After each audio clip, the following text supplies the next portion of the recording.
registrar-lhe as observações.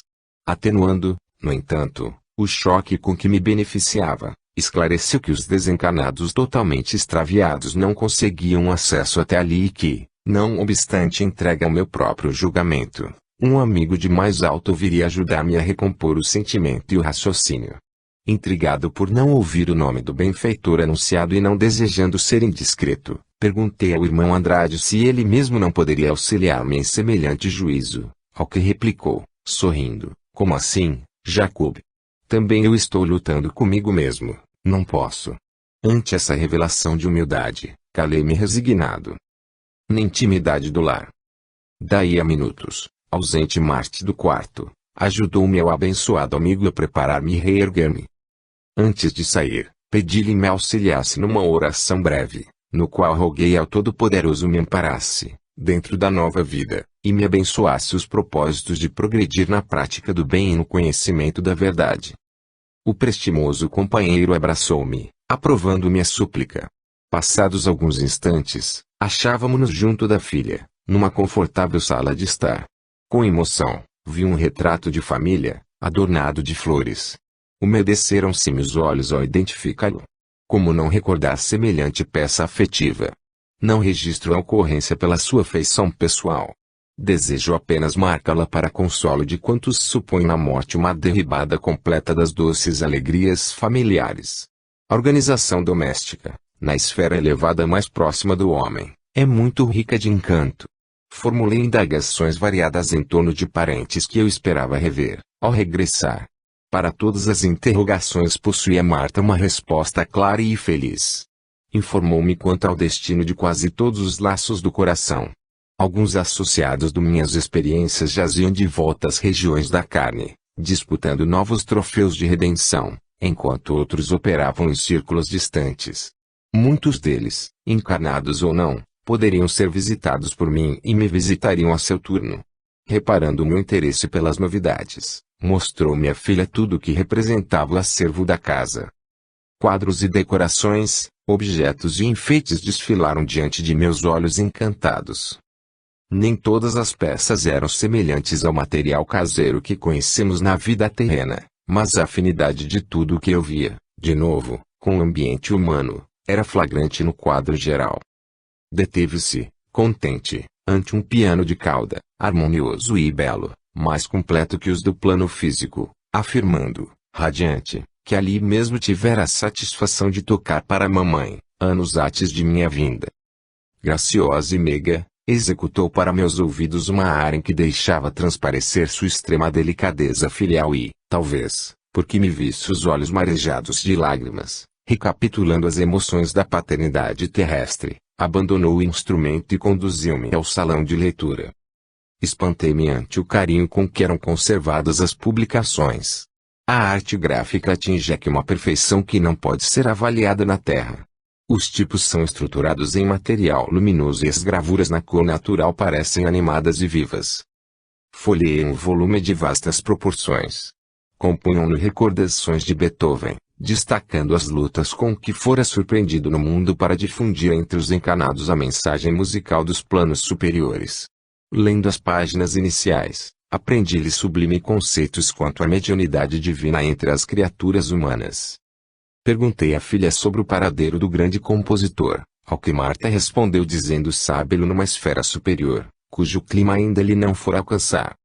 O irmão Andrade referiu-se aos festivais maravilhosos dos círculos sublimados, asseverando que os artistas enobrecidos continuam criando a beleza e o bem para o desenvolvimento da vida planetária e, depois de encantadora conversação, saímos em agradáveis momentos de férias. O parque de repouso. Muito difícil narrar a emoção que me dominou, ao afastar-me do interior doméstico. Lembrando os dias rápidos em que tentava descansar na quietude de uma cidade serrana, quando ainda no corpo físico, o vi desdobrar-se ante meus olhos enlevados a paisagem florida e brilhante de um burgo feliz. As casas residenciais distanciavam-se largamente umas das outras, revelando o prévio programa de paz que as fez surgir. Espécies variadas de plantas ostentavam flores garbosas e perfumadas. Estávamos numa extensa planície e, não longe, divisava o casario que se adensava. Respirávamos, certamente, nas cercanias de grande cidade no meu novo plano. Informou-me Marta de que ela recebera permissão das autoridades para hospedar-me ali, no grande parque de educação e refazimento em que trabalhava. Incumbia-se de educar crianças, recentemente desencanadas, em notável organização que visitei em seguida. Colaborava com diversos trabalhadores no auxílio aos pequeninos arrebatados experiência carnal. Alguns amigos dedicados pretendiam receber-me, entretanto, a filha querida aguardava-me. Dispunha-se me reconduzir à escola espiritual, tanto quanto eu tiver a felicidade de oferecer-lhe o coração na experiência física. Satisfazendo-me a indagação, esclareceu que os edifícios do parque não representavam propriedade particular. Eram patrimônios comuns, orientado pela administração central da coletividade. Demonstrando a estranheza que me assaltava, asseverou Marta que na Terra os fundamentos da propriedade são idênticos, variando somente os aspectos da retenção provisória das utilidades planetárias por parte do homem, usufrutuário dos bens da vida, porque, apesar das leis respeitáveis que regem o assunto, entre as criaturas, toda a individualidade encarnada é compelida um dia, pela morte, a deixar as vantagens da esfera física. Reencontrando a 1999 mesmo. Atravessávamos extensas e formosas avenidas marginadas por vegetação caprichosa e linda, quando tive o contentamento de ver alguns pássaros marcados por peregrina beleza. Cantavam estáticos, quais se fossem minúsculos seres conscientes, glorificando a divindade. A plumagem luminosa impunha-me assombro. Trinavam junto de nós, sem temer-nos. Disse-me, então, o amigo Andrade que os seres inferiores, onde quer que se encontrem, refletem, de algum modo, as qualidades dos seres superiores que os cercam e afirmou que os irracionais da esfera carnal poderiam exibir outras condições de aprimoramento, na posição de consciências iniciantes, se os homens adotassem atitude mental mais elevada, perante a vida. A harmonia do ambiente lembrava uma pastoral divina. Perguntei a Marta, de súbito, com aspereza que me é própria, se me seria possível avistar as autoridades administrativas ali sediadas, mas a filhas, amorosa e convincente, me pediu aguardasse mais tempo. Reparei o halo de luz que envolvia os traços brilhantes que cercavam Andrade, fixando-me, em seguida, num demorado autoexame. Meu corpo espiritual jazia tão obscuro, quanto o veículo denso de carne. Compreendi o conselho e, por pouco, não me despenhei no desânimo lamentável. Não trazia ainda comigo suficiente bagagem de luz para buscar, confiante, a aproximação dos espíritos superiores. A luta prossegue. A velha ideia de os desencarnados dormem narcotizados de prazer barato, entre sonhos de incenso contemplativo, perde-se completamente para o espírito de boa vontade que atravessa as fronteiras do sepulcro. Se há juízes e administradores na terra que alvejam os cabelos e se cobrem de rugas, na atividade difícil em favor do bem e da paz dos semelhantes, se há homens e mulheres que já experimentam no mundo a coragem serena de abandonar as flores do sangue, colocando seu encontro da humanidade, através dos espinhos do sacrifício e da renúncia, como aceitar um céu, onde os escolhidos sorriem e gozam, ante o infortúnio alheio. Como entender um Éden delicioso em que ninguém cogite de melhorar o purgatório infernal, se um simples político se preocupa em drenar o pântano que lhe prejudica a cidade? Organização educativa. O que eu via, no Parque Ditoso, não era somente a expressão encantadora e pacífica da natureza. O interesse nos serviços do progresso geral mostrava-se inequívoco em todos os rostos. A instituição a que minha filha presta concurso ativo impressionou-me pela grandeza. Trata-se de uma universidade que ultrapassa em programa e organização qualquer dos institutos europeus ou americanos destinados à formação e ao burilamento do caráter infanto-juvenil. Os edifícios centrais congregam-se inteligentemente sob velhas árvores, rodeadas de fontes translúcidas. As crianças não encontrariam paraíso mais doce. Alguns irmãos e numerosas irmãs as orientam e educam com singular devotamento, preparando-as para a reencarnação na crosta planetária. Penetrei o instituto, em companhia de Marta e do amigo Andrade, quando centenas de meninos brincavam felizes, em brando, nos extensos jardins. Grande parte correu ao nosso encontro. Abraçaram minha filha efusivamente e alguns me beijaram as mãos, chamando-me vovô. Aquelas manifestações de alegria pura fizeram-me infinito bem. Diversos pequeninos traziam consigo formosos halos brilhantes.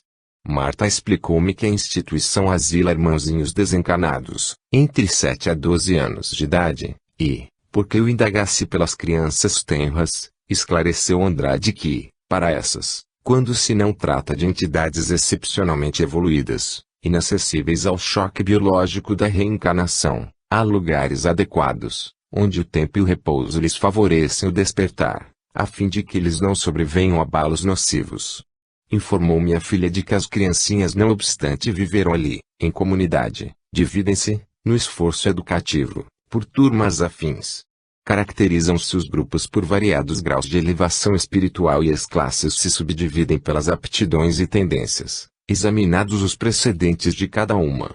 Quando perguntei se na vida espiritual pode a criança desenvolver-se e optar pelo mau caminho, replicou Andrade que isso é perfeitamente cabível, considerando-se que, como desenvolvimento na nova esfera, a alma recapitula as emoções do passado, com apelos íntimos de variadas espécies, acrescentando, todavia, que, de modo geral, as crianças estacionadas nos parques de reajustamento sempre se encaminham à reencarnação.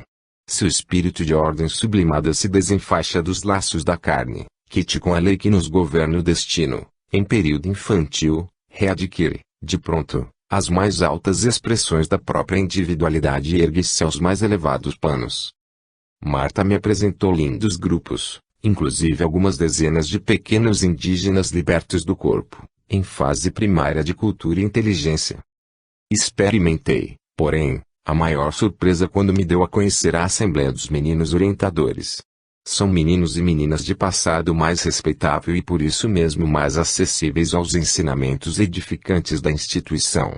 Demora-se no parque, às vezes muito tempo, aguardando circunstâncias favoráveis à execução dos projetos de ordem superior e, enquanto permanecem aí, desempenham valiosas missões, junto a criança e adultos, entre as duas esferas, além das tarefas usuais de que se incumbem na própria organização em que se mantêm estacionados. Constituem, assim, vasta coletividade de escoteiros do heroísmo espiritual, junto dos quais encontramos inapreciável estímulo e santo exemplo. Ambiente novo. Edificado com o que observara, seguimos na direção do casario central da cidade que me hospedava. Inútil tentar a descrição do carinho e da dedicação dos habitantes para com a paisagem. Flores e arvoredo, evidentemente conduzidos para o trabalho de espiritualização, surgiam lindos e enternecedores, a cada passo. Em certos jardins as flores luminosas chegavam a formar frases inteiras de glorificação à divindade.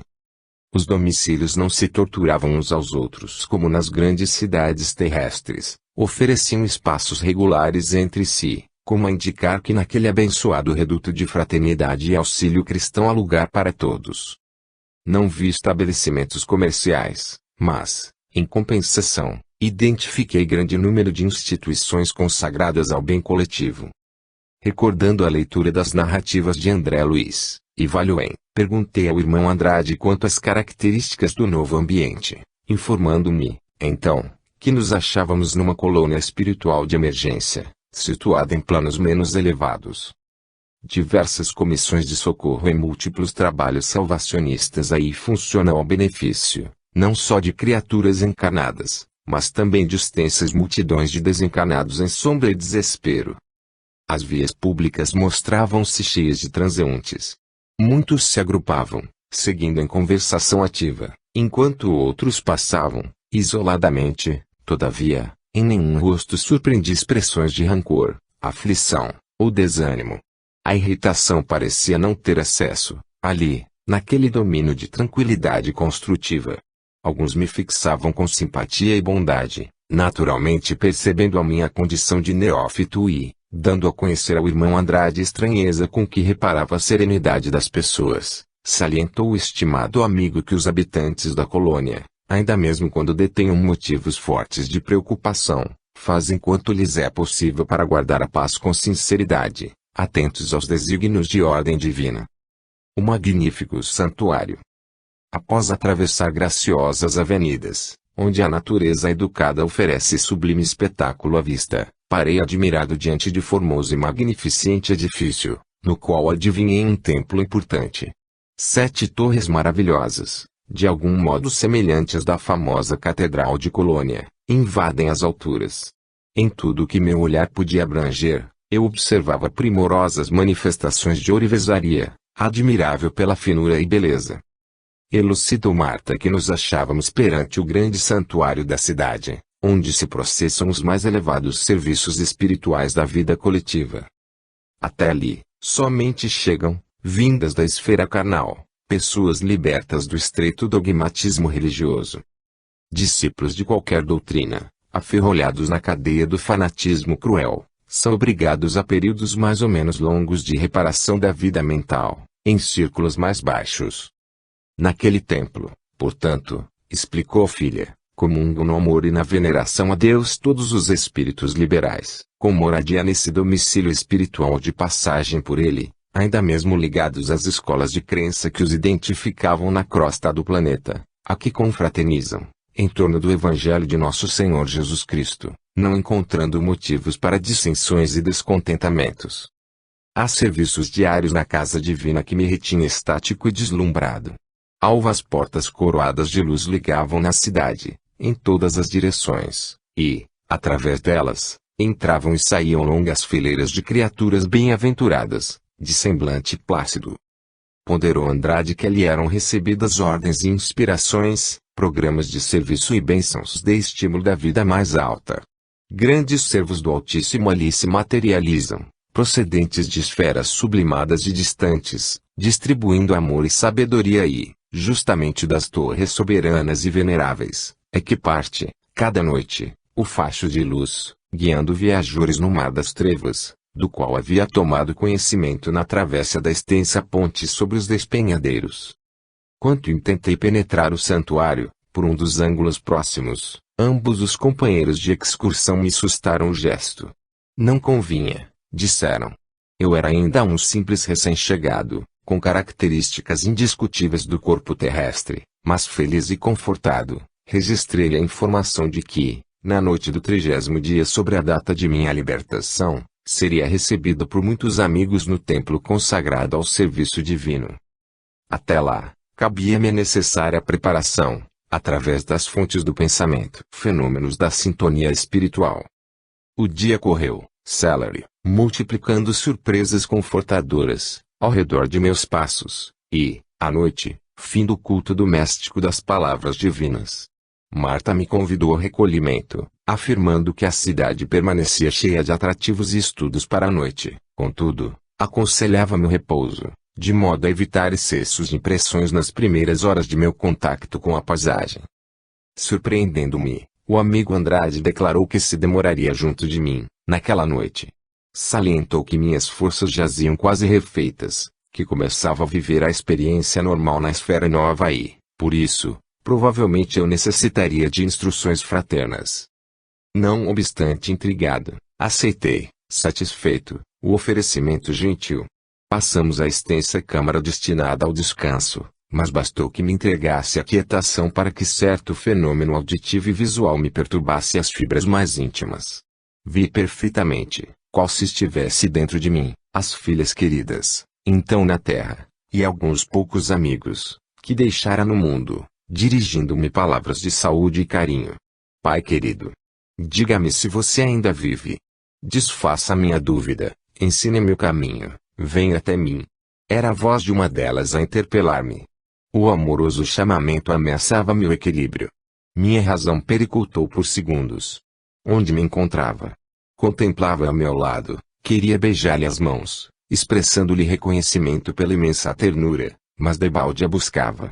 Ainda me não desembaraçara do involvidável momento de estranheza, quando um médium de minhas relações apareceu igualmente no quadro. Mau amigo. Fale-nos, conforte-nos, rogou, comovidamente. Meu coração pulsou apressado. Como atender aos apelos? E a gritar, suplicando socorro. Todavia, o irmão Andrade, mais prestativo e prudente que eu poderia supor, abeirou-se de mim e cientificou-me de que aquele era o fenômeno da sintonia espiritual, comum a todos os recém-desencarnados que deixam laços do coração, na retaguarda. Esclareceu que, através de semelhante processo, era mesmo possível comunicar-se com o círculo físico, quando o intermediário terreno possa conservar a mente na onda de ligação mental durante o tempo indispensável. Informou que a entidade desencarnada é suscetível de manter intenso intercâmbio pelos recursos do pensamento e que, por intermédio dessa comunhão íntima, encarcera-se o criminoso nas sombras das próprias obras, tanto quanto o apóstolo de bem vive com os resultados felizes de sua sementeira sublime de renúncia e salvação. Insuflou-me forças vigorosas, utilizando passes de longo curso e, recomendando-me calma, asseverou que, aos poucos, saberia controlar o fenômeno das solicitações terrestres, canalizando-lhe as possibilidades para o trabalho de elevação. Entre companheiros. É imenso consolo pensar que a morte não interrompe o trabalho sádio e edificante. Os ideais nobres possuem suas verdadeiras raízes na vida espiritual e, além do túmulo, podemos continuar o serviço que se afina com as nossas tendências e esperanças. Se for verdade que os maus, por vezes, prosseguem caminho, algemados às realizações escuras, é certo, igualmente, que a tarefa do homem bem-intencionado não sofre pausa ruinosa em seu desdobramento. Há mil ângulos diversos em cada missão de benemerência. A providência divina favorece, em toda parte, a determinação do homem, de cooperar nesse ou naquele setor do bem. Meus primeiros contactos com os associados de serviço espirituais cristãos representaram para meu espírito um incentivo inapreciável. Que contentamento pensar na continuidade da colaboração digna. Que conforto verificar que os meus defeitos não me anularam, de todo, para a obra doutrinária que tanto amara no mundo. Não obstante as graves imperfeições de meu trato pessoal seguiriam avante, lutando, servindo e aprendendo. A certeza que marcharia com a assistência fraternal de que era objeto, recebi na segunda noite dias visitas agradáveis e preciosas. Guilom e Chutel vieram abraçar-me. Prestei muita atenção à presença e à palestra de ambos, de modo a não ser impreciso em qualquer notícia que me fosse possível transmitir aos companheiros terrestres. Estavam como que remoçados e profundamente felizes. Auréolas de tênue luz irisada acentuavam-lhes a simpatia irradiante. Indagaram, bem-humorados, de minhas impressões iniciais na experiência nova, e, quando comecei a relacionar as surpresas, notei que fazia o possível por arrebatar-me o pensamento aos negócios e assuntos de menos importância. Chutel mencionou o júbilo com que se entrega ao serviço de sua rica sementeira, em Matão, e falou das bênçãos que continua recolhendo na vida espiritual, com tanto entusiasmo que, francamente, lhe invejei a posição íntima. Guilom, visivelmente satisfeito, referiu-se ao contentamento com que colabora na extensão dos trabalhos doutrinários, sob a orientação de Ismael, e mostrou imensa alegria pela possibilidade de prosseguir, em espírito, junto à esposa e os filhos queridos, perfeitamente integrados em seu idealismo superior. Demonstrava enorme reconforto por haver readquirido plenamente a visão. Seus olhos, com efeito, permaneciam mais penetrantes, mais lúcidos. Prometeram-me ambos que em breve tempo, eu retomaria minhas atividades na doutrinação, explicando que, não longe dali, infinito trabalho nos aguardava a cooperação.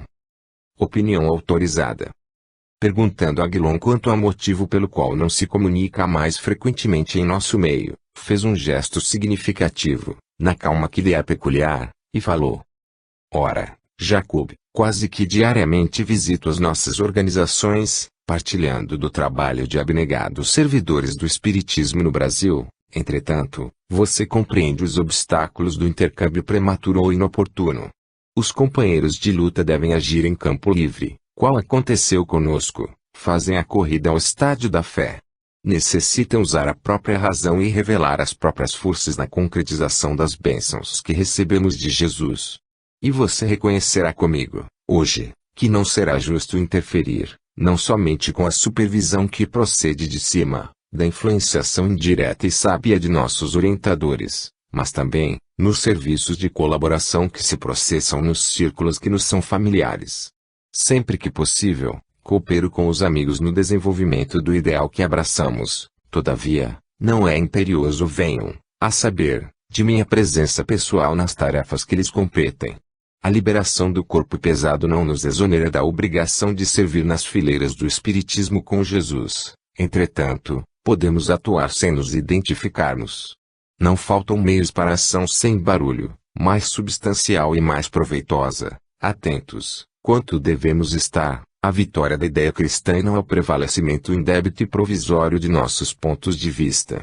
O concurso do Brasil na obra de cristianização do mundo é muito mais importante que parece, e, nessa bendita contribuição, há lugar para todos os servos do Evangelho, embora as divergências naturais na interpretação dos textos sagrados. Estamos diante de agigantado esforço de educação, cuja grandeza nem de leve podemos apreciar, por enquanto.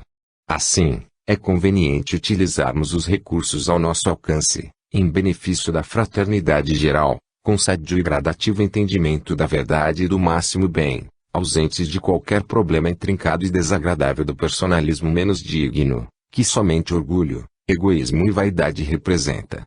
É imprescindível esquecermos os casos pessoais para fixar a mente no espírito coletivo da tarefa redentora.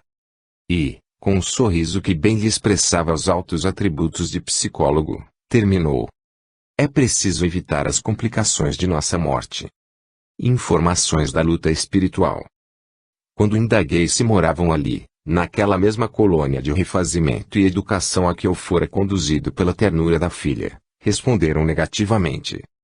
Declarou Guilom residir em plano diferente, em companhia da genitora que o aguardara, além túmulo, com extremado carinho, de onde prosseguia em ligação com os familiares inesquecíveis e com os irmãos de tarefa, ainda materializados no mundo, e Chutel fixara-se em extensa organização destinada a proteger os interesses do espiritismo evangélico, no mesmo núcleo em que Guilom fora compelido a sediar-se, atendendo ao coração. Comentou ambos o serviço de espiritualidade, a desdobrar-se em todas as direções. Reportou-se Guilom as fundas impressões que lhe causavam as atividades de auxílio aos espíritos das trevas, lembrando, com calor, as sessões do grupo Ismael, em que muitos eclesiásticos, envenenados de ódio e cegos de ignorância, são conduzidos ao conhecimento cristão, e contou-nos que tantos sofrimentos e incompreensões existem nas zonas próximas à moradia dos homens, que Bezerra e Saião, autorizados à sublime ascensão aos planos superiores, haviam decidido renunciar a semelhante glória, em companhia de outros missionários devotados ao sacrifício pessoal, a fim de se consagrarem, por mais dilatado tempo, à transformação gradual de longas fileiras de infelizes. Assim é que muitas instituições de socorro e esclarecimento são mantidas nas regiões abismais onde a inteligência de espíritos tirânicos e sagazes estabelece a escravidão organizada, embora temporária, de grande número de desencarnados invigilantes e desviados das leis divinas, mantendo-se em mentirosas exibições de poder, qual acontece a muitos homens destacados da terra, que encarceram os semelhantes nas teias de suas criações mentais para o mal, em que se comprazem, até que o domínio supremo os revolva. A ação contra o crime e contra a ignorância, nas esferas que rodeiam a experiência carnal, é vigorosa e incessante. Destacou a necessidade de maior aproveitamento das lições que o Espiritismo oferece às criaturas e explicou que a obra social que a nossa doutrina consoladora vem realizando no Brasil constitui valioso esforço de vanguarda, de vez que, em muitos centros de evolução planetária, a solidariedade humana, com entendimento e aplicação das bênçãos divinas, somente é suscetível de intensificação nos círculos de trabalho além da morte do corpo. Encareceu que o espiritismo evangélico é chamado a desempenhar imenso apostolado de libertação da mente humana, encadeada aos mais escuros e asfixiantes preconceitos que operam a prisão e a moléstia de almas. Salientou que não vale morrer sem a regeneração íntima, porque ninguém avança um palmo no caminho da eternidade, sem luz própria. Daí continuar acreditando que o maior serviço prestado à doutrina é, ainda, o da própria conversão ao infinito bem. Os fenômenos que costumam preceder a mudança das atitudes mentais, no terreno das convicções, outra finalidade não trazem senão a de sacudir a consciência, despertando-a para a responsabilidade, antes as leis universais. Com a perda do instrumento de carne, não havíamos penetrado um sistema de acesso indiscriminado ao reino divino e, sim, no esforço de extensão desse reino, na Terra mesmo. Agora, que nos achávamos em outra região vibratória do planeta, poderíamos aquilatar a extensão da luta. Era tão comum renascer na matéria física, Quanto morrer nela e, se a paisagem das esferas felizes era uma realidade atingível, não é menos imperiosa e verdadeira a obrigação de nos aprimorarmos, a fim de merecê-las. Quando um homem compreender a grandeza da vida e a retidão da justiça, então o quadro terrestre se modificará, orientando-se invariavelmente para o bem supremo. Noite Divina.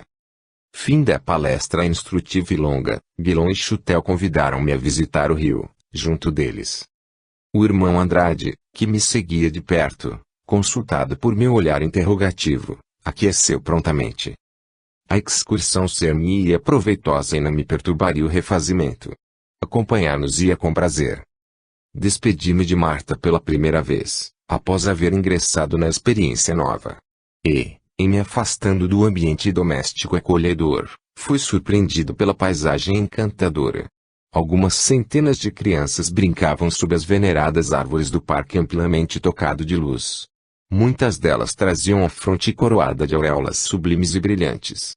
Cantavam com alegria, mas no fundo daquele júbilo com que davam as mãos umas às outras, em graciosos cordões quais coros de anjos, repontava a manifesta saudade das afeições terrenas, porque os versos formosos e cristalinos falavam na ternura das mães distantes. As melodias simples e doces casavam-se aos raios das estrelas que fulguravam em torno da lua crescente. Para as mães angustiadas dos círculos terrenos, existem aqui filhinhos inquietos e saudosos.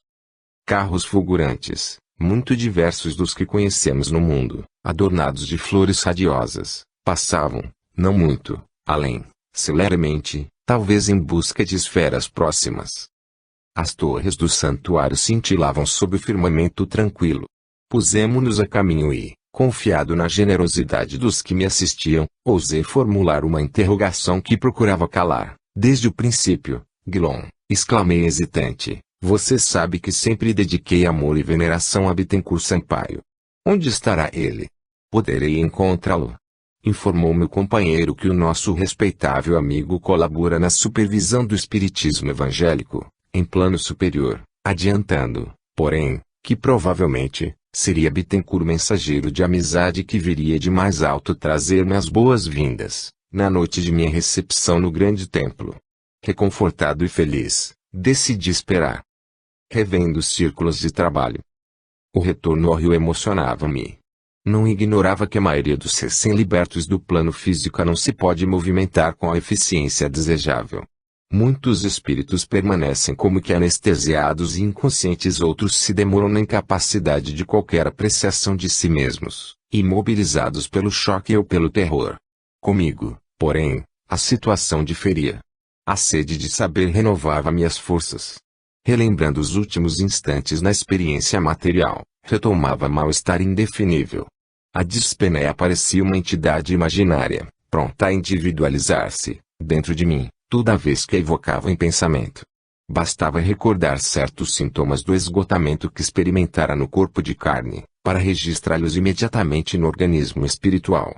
Compreendi, desse modo, que a mente possui incalculável poder sobre o nosso campo emotivo e, assim como poderia materializar ideias de doença, também deveria criar ideias de saúde e mantê-las. Baseado nessa convicção, procurei decifrar o problema em meu próprio benefício e passei a mentalizar o equilíbrio e a esperança, a alegria e o serviço. Estimulado pela proteção de valorosos amigos, cabia-me honrar-lhes o carinho e a devoção. Convidado, pois, a segui-los, competia-me apresentar o melhor padrão de energia, serenidade e entendimento. Observação na crosta. Na volta, não se verificaram as peripécias da ida. Ao nos afastarmos mais extensamente do parque e achando-me amparado pelos companheiros que me ofereciam braços acolhedores, entregamo-nos à volitação plena. Perdurava em mim a impressão de viagem na linha horizontal, mas lembro-me de haver contemplado, curiosamente, a grande ponte que o facho luminoso destacava, espaço a espaço, calculando que íamos, agora, não só rapidamente, mas em maior altura.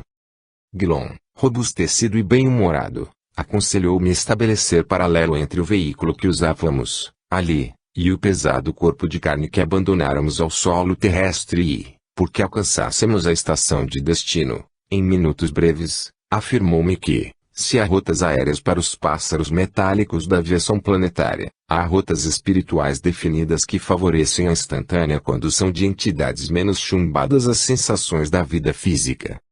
Reparei que não atingimos a cidade, quais foguetes verticalmente derramados do céu e, sim, com a naturalidade de alguém que descesse uma escada de vastíssimos degraus, perfeitamente disfarçados uns dos outros. Pousando no chão, senti estranha diferença.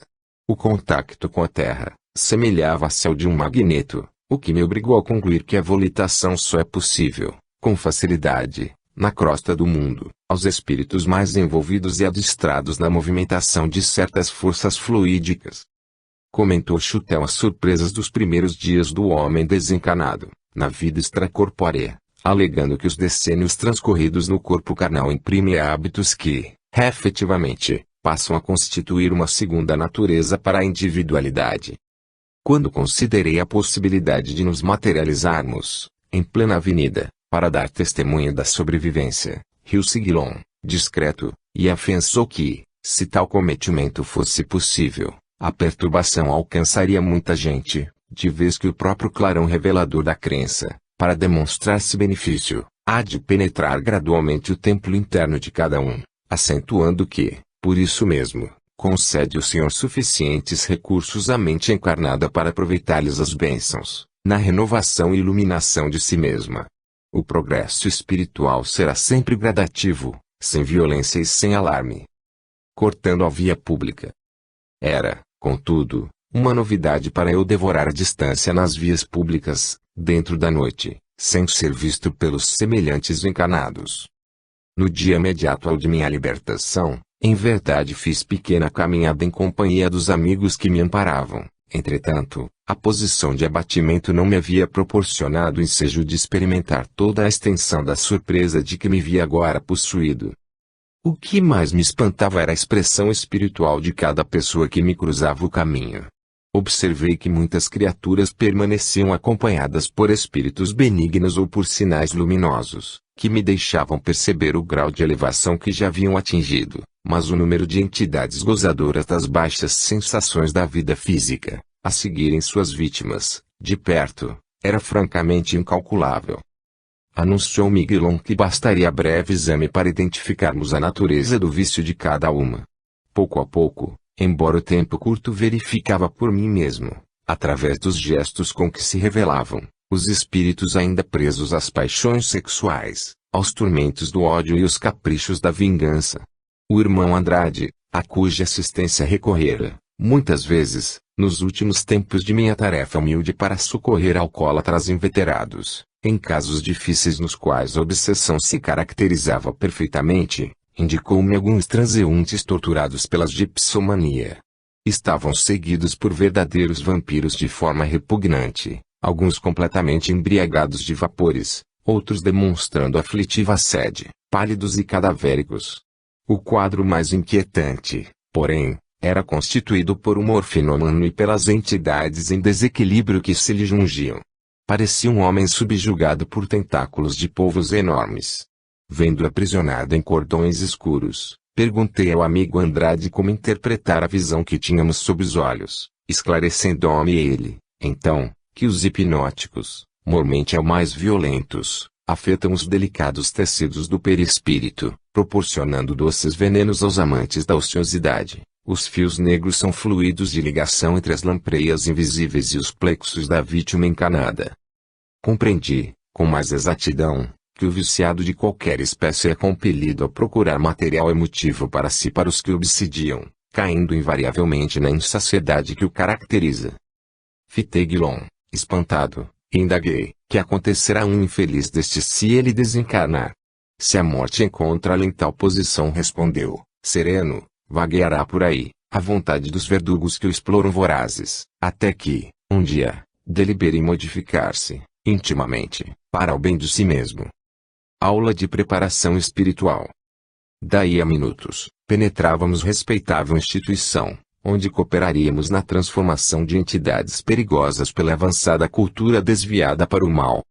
Conduzido por Guilom à extensa sala, com surpresa forte aí encontrei Leopoldo Cirne rodeado de dezenas de entidades menos evolutivas, Al escutarem a palavra, atenciosas.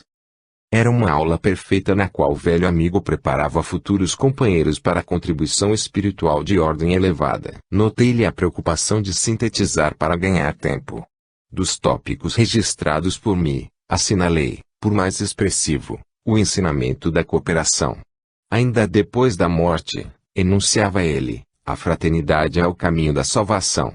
Para que um criminoso retome o patrimônio da paz, urge regenerar-se e socorrer os irmãos ignorantes que tiveram também o infortúnio de resvalar nos despenhadeiros do crime, a fim de que o intemperante se reajuste, é imprescindível se cure, colocando-se no auxílio aos que ainda não puderam libertar-se dos maus hábitos. Se o ingrato deseja iluminar o próprio caminho, convém-lhe a reparação dos erros em que se mergulhou impensadamente, amparando o próximo de coração enrijecido, despertando-o para os benefícios da gratidão. Inadiável, portanto, é a reforma íntima com o trabalho de autoaperfeiçoamento, para que a dádiva da reencarnação produza frutos de paz e sabedoria. Os espíritos, revelando fundo interesse, ouviam-no com a mesma atenção com que na terra se registram informe alusivo ao dinheiro fácil. Sorridentes, Guilom comentou a posição diversa em que nos achamos, atravessado o sepulcro.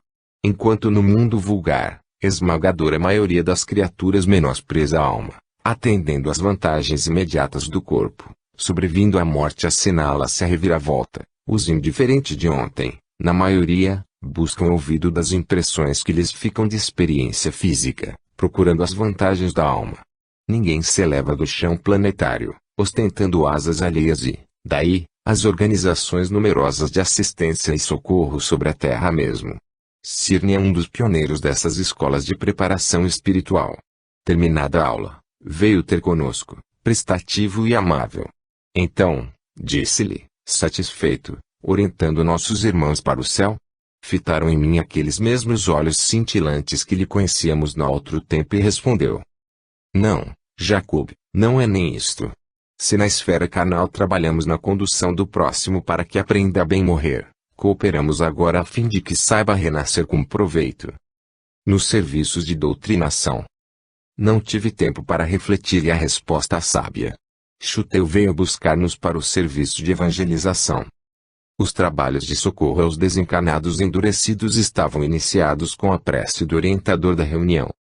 Naturalmente, poderiam ser instruídos em nossa esfera de luta, afirmou Guilom, compreensivo. Entretanto, os benefícios decorrentes da colaboração atingiriam particularmente os amigos encarnados, não somente lhes aumentando o conhecimento e a experiência, mas também lhes suprimindo lastimáveis impulsos para o mal.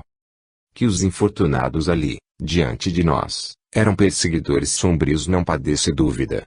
Não viam os benfeitores que até ali acorriam para melhorar-lhes as condições, embora agissem constrangidos pelas forças magnéticas que deles emanavam. Contudo, ouviam-lhes as instruções e advertências edificantes, através daqueles mesmos aprendizes das aulas do Cirne.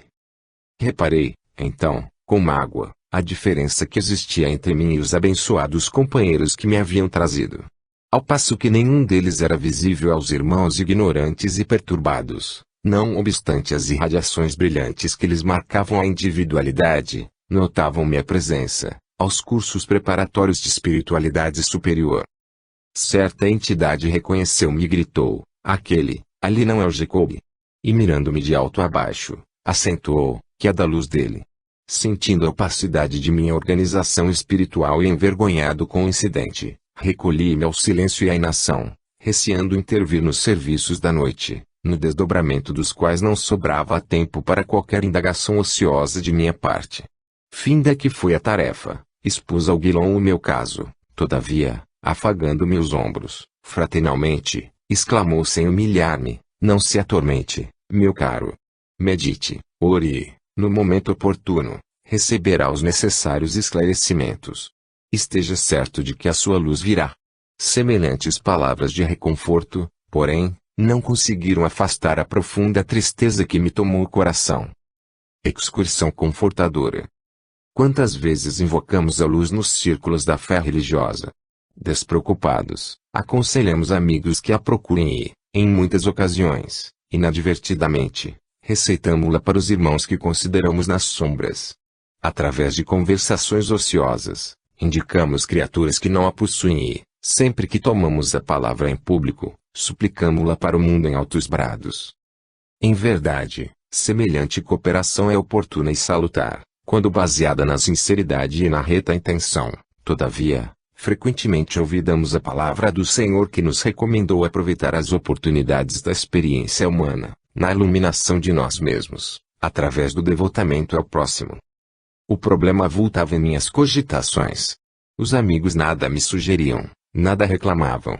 Amparavam-me sorridentes e felizes. No entanto, as irradiações brilhantes de que as faziam acompanhar constituíam silenciosa advertência. Eu não providenciara a luz para mim mesmo. Conduzira muitos desencanados à fonte sublime das claridades evangélicas, mas esquecera as próprias necessidades. Doutrinara muita gente ou pretendia haver doutrinado e, em todo o meu movimento verbal da pregação cristã, salientar o imperativo da luz para os corações humanos. Contudo, agora, que participava de uma sociedade espiritual, reconhecia a opacidade de minha alma. Mantinha-se o meu perispírito no mesmo aspecto em que se caracterizava na experiência física. Ó Senhor, por que não fazemos bastante silêncio, dentro de nós, para ouvir-te os ensinos, enquanto nos demoramos nos átrios do mundo? Amparo filial. A sós com Marta, de vez que o irmão Andrade retomara as obrigações que lhe eram habituais a fim de reencontrar-me à noite, não dissimulei a tristeza que me asfixiava.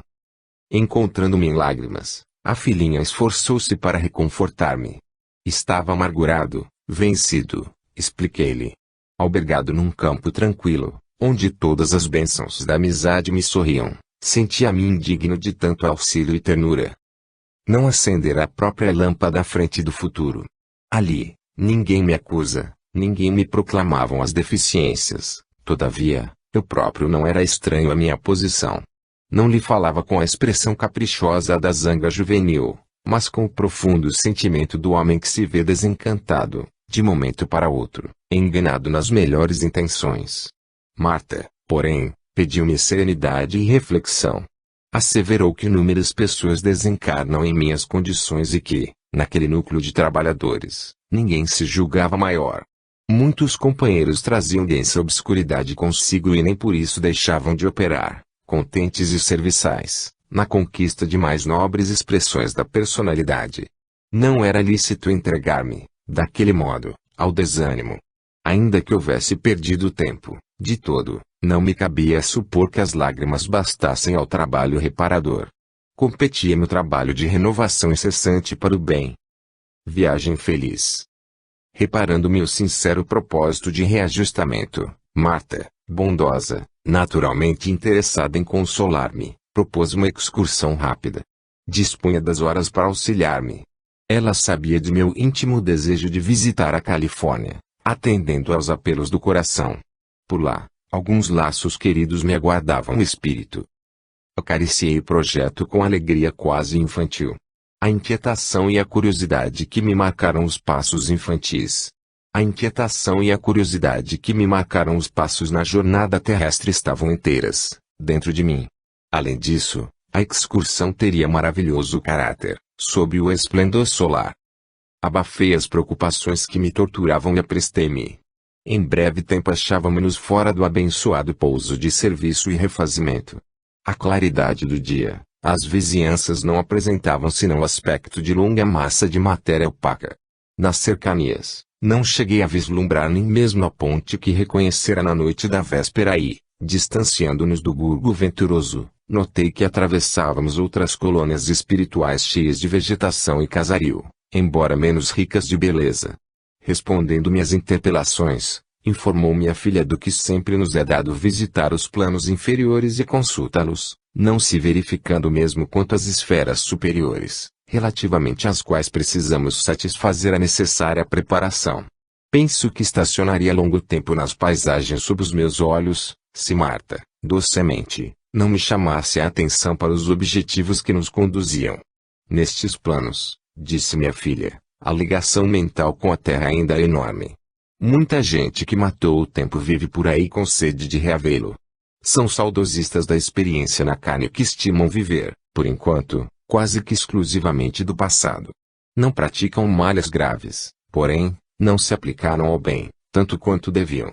Queixa-se de 1000 infortúnios, mas recusam qualquer norma regenerativa. Graciosamente, acentuou, é o pessoal da omissão. Supunha-nos muito longe de atingir a estação de destino, quando a ternura filial me indicou a linda paisagem da Califórnia. Julguei que fosse descortinar, antes, os formosos panoramas da Serra Nevada, contrastando com as águas soberbas do Pacífico. Entretanto, já pisávamos o chão norte-americano. Com descrever a maravilhosa viagem para o leito faminto de informações, não guardo a presunção de fazê-lo. Temos aqui, em jogo, forças e elementos inapreciáveis ao senso contemporâneo e seria tão difícil explicar minha rápida jornada a oeste dos Estados Unidos, quanto seria impraticável qualquer narrativa, por parte de um homem comum, aos seus vizinhos, depois de haver viajado no espaço com velocidade mais ou menos semelhante à da luz ou à do som. Se um europeu precisa cuidado ao comunicar-se com um esquimó, de modo a não lhe ferir a posição mental e a fim de não ser tomado por mentiroso, que dizer das medidas que um espírito desencarnado deverá adotar em face de um amigo ainda enclausurado num corpo terrestre? Visita significante. Após saciar a sede afetiva, junto de corações particularmente queridos à minha alma, surgiu-me certo propósito invencível. Recordando minha passagem pelas terras abençoadas da América, lembrei alguém a cuja inteligência e bondade nunca dispensara suficiente admiração. Fitou-me a filha, como me adivinhar os pensamentos. Antes, porém, que me dirigisse a palavra, consultei, de improviso. Marta, não seria possível avistar-nos com Thomas Edison? Ela sorriu, compreensiva, deu meu braço generoso e tomamos a direção norte. Decorridos alguns minutos, alcançávamos sublime paisagem, além. Nós, que defrontávamos extensas comunidades, evidentemente ligadas à herança espanhola, aportávamos, agora, em vasto círculo de educação anglo-saxônia. Passei a usar o inglês, para melhor entender-me. Conduziu-me Marta ao nobre edifício, onde expôs o propósito que nos movia um cavalheiro de respeitável figura, mas, surpreendido, ouvi-o interpelado anunciar que o grande benfeitor já fora avisado quanto à nossa visita e aprestava-se para o encontro. Ele habitava, esclareceu o informante, esfera muito elevada, mas viria imediatamente receber-nos por 15 minutos. Não dispunha de mais tempo. Acostumado no Brasil às longas conversações, embora jamais desprezasse o valor das horas, tentei, acanhado, renunciar à satisfação que pedira. Contudo, o prestimoso irmão que nos atendia esclareceu que, durante o ano de 1947, o grande inventor destacou maior percentagem de tempo para rever amigos de outra época. Enquanto aguardávamos, indaguei de minha filha sobre a barreira das formas de expressão verbal. Continuaríamos, além da morte, assim isolados uns dos outros pelas fronteiras linguísticas. Os desencarnados no Brasil não poderiam penetrar os tesouros da civilização de outros povos, em razão do idioma, convertido, desse modo, num cárcere. Marta explicou-me com paciência que o espírito dos lares nacionais domina nos círculos mais imediatos a mente encarnada e que, à medida de nossa elevação, encontraremos mais largas demonstrações de entendimento coletivo, até conseguirmos absolutamente libertados de qualquer inibição decorrente das dificuldades de intercâmbio. Acentuou que, dos agrupamentos temporários em que estacionávamos, os espíritos em maioria são obrigados ao retorno à carne, a fim de prosseguirem no aprendizado e que toda libertação e toda sublimação tem o seu preço correspondente em esforço próprio. Se nos encontramos na realização A, por mais desejemos a realização B, não lhe atingiremos as vantagens sem preparo, serviço e aplicação. A palavra de um grande benfeitor. Demorávamos-nos entretidos na palestra reconfortante, quando vi Edison em pessoa. Tamanha luminosidade lhe coroava a cabeça avenerada, que tive ímpetos de ajoelhar-me. Avancei para ele, perturbado de júbilo, e quis beijar-lhe as mãos. O inovidável benfeitor abraçou-me, de encontro ao peito, e, esquivando-se as minhas homenagens, recordou os últimos anos do século passado, reportando-se ao fonógrafo, cuja vulgarização tive o prazer de acompanhar. Rememorei o centenário de seu nascimento e o admirável cientista declarou que, não obstante desencarnado, continua trabalhando sem descanso, à frente dos perigos que ameaçam a atualidade terrestre. Mergulhado nos estudos e realizações da física no plano espiritual, não é infenso o serviço glorioso que o Espiritismo vem efetuando em benefício do mundo, aduzindo, porém, que não basta provarmos a sobrevivência individual depois da morte, nem colocar novos patrimônios da natureza à disposição da inteligência do homem e, sim, promover imediatos recursos de dignificação da personalidade. Alongando-se no assunto, comentou, categórico, a necessidade de ajustamento da razão aos fundamentos divinos da vida, a fim de que os processos educativos ao mundo observem um prescindível respeito à fonte da criação eterna. Declarou que a desintegração atômica, praticada na América, é seguida com indivisíveis preocupações pelas forças tutelares do planeta, afirmando que a humanidade vive, no momento, aflitivo período de transição, sem a menor perspectiva de paz duradoura, em virtude dos sentimentos belicosos que orientam os coração. Em tempo algum, asseverou sem afetação, houve tão grande impositivo de entendimento e aplicação dos ensinos de Jesus, mas, até que os princípios do cristianismo governem as criaturas, de maneira geral, reinarão entre elas fome e sede, guerra e enfermidade, injustiça e medo, destruição e ruína, periodicamente.